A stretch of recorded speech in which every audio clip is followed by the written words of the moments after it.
穴子、アイスピック、しっかりと腹を裂いて綿を抜く。中骨の上側から刃を入れていく。中骨を起こしてやるのだ。続いて下側に刃を入れる。中骨をそぎ取っていく。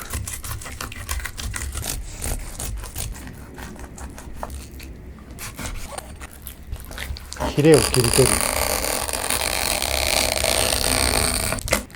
いい感じ。用済みではない。身が玉を外して出汁で煮る。煮に塩をまぶして軽く揉んでやる。水洗い、U字工、炭を落とす。骨を焼く。身に串を打つ。焼き上がり。骨を鍋に入れて水、酒、砂糖、みりん、醤油煮詰めていく。穴子を焼いていく。そりゃうまいでしょ。干すとタレ。8割方火を入れる。タレをぬりぬり焼いていく。上出来だ。串を抜く。薄口醤油、肝水、切り分ける。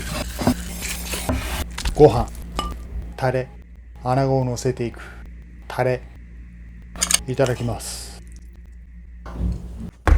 穴子が口の中でほどけていく。なんて丼だ。この肝水がまた生き返る美味しさ。穴子見かけたらさばいてみてね。